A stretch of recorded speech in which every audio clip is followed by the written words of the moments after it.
Valsad civil hospital અને medical કોલેજના કમ્પાઉન્ડમાં કોલેજના વાર્ષિક કાર્યક્રમની ઉજવણી કરવામાં આવી, જેમાં કાયદાના લીરે લીરા ઉડી ગયા। સિવિલના કેમ્પસમાં જ કારમાં ઉભા રહીને વિદ્યાર્થીઓએ જોખમે સ્ટન્ટ કર્યા। સાયલેન્ટ ઝોન હોવા છતાં પણ જુનિયર તબીબોએ ડીજેનો ઉપયોગ કર્યો હતો। વિદ્યાર્થીઓ ડીજેના તાલે ખૂબ જ નાચ્યા હતા। કોલેજના ડીન પણ આ ઉજવણીમાં સામેલ હતા। તેમને જ્યારે આ અંગે પૂછવામાં આવ્યું તો તેમણે પોતાનો બચાવ કર્યો। તેમનું કહેવું હતું કે કોલેજ અને પોલીસે મંજૂરી ફક્ત વાર્ષિક કાર્યક્રમ માટે આપી હતી, સ્ટંટબાજી કરવા માટે નહીં। જો કોઈ કે નવાઈની વાત નથી કે ડીન પોતે જુનિયર તબીબોની પાર્ટીમાં સામેલ હતા। તેઓ પણ ડીજેના તાલે ઝૂમ્યા હતા। હવે તેઓ સ્ટંટબાજી કરનારા વિદ્યાર્થીઓ સામે તપાસની વાત કરી રહ્યા છે।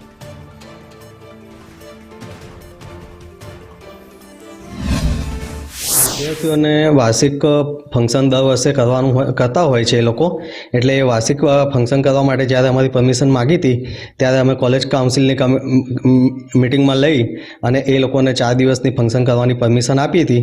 અને પોલીસ પ્રશાસન અથવા બીજા જે પણ જરૂરી પરમિશન લેવાની હોય એ પરમિશન લઈ અને હોસ્પિટલમાં દર્દીઓને કોઈ જાતનું તકલીફ ન પડે કે ઘોંઘાટ ન થાય એ સાથેની શરત સાથે એ લોકોને પરમિશન આપી હતી। સ્ટન્ટ કરવાની કોઈ પરમિશન આપી નથી અને સ્ટન્ટ થયો છે એમને ધ્યાન નહોતું। અમારા ધ્યાને જ્યારે મીડિયામાંથી આવ્યું છે એટલે અમે એ રીતનું સ્ટેટમેન્ટ આપ્યું છે કે અમે એ લોકો પર જવાબદાર પર પગલાં લઈશું। રેલી અમે પરમિશન આપી નથી ને અમારા ધ્યાનમાં નહોતું। એ ઝૂમતા નથી, ફક્ત એ લોકો જ્યારે એમનું ઇનોગ્યુરેશન થયું અને ઇનોગ્યુરેશન થયું ને ત્યાર પછી એ લોકો ડાન્સ કરતા હતા એટલે અમને બહુ રિક્વેસ્ટ કરી હતી એટલે ફેકલ્ટી એક અડધી મિનિટ માટે કદાચ એમાં અમે જોડાયા હતા। વલસાડ સિવિલ અને મેડિકલ કોલેજના કેમ્પસની અંદર વિદ્યાર્થીઓ દ્વારા એક વાર્ષિક કાર્યક્રમનું આયોજન કરવામાં આવ્યું, જેમાં વિદ્યાર્થીઓ ડીજેના તાલે ઝૂમ્યા। સાથે સાથે કોલેજના જે ડીન છે તે પણ વિદ્યાર્થી સાથે ડીજેના તાલે ઝૂમતા જોવા મળ્યા હતા। જો કે આ સમગ્ર પ્રકરણના જે વિડીયો છે એ વાયરલ થયા હતા। વિદ્યાર્થીઓ ડીજેના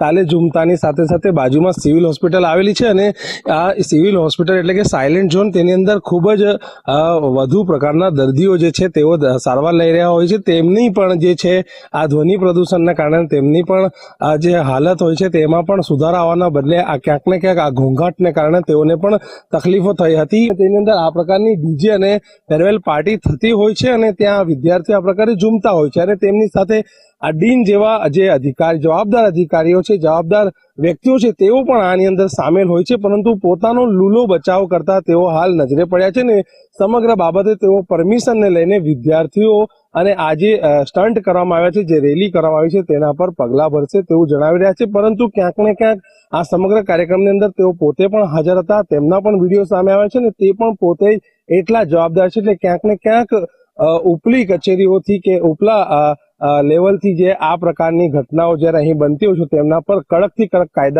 કાયદાકીય પગલાં ભરવામાં આવે એ ખૂબ જ જરૂરી બન્યું છે। જાવેદ ખાન, સંદેશ।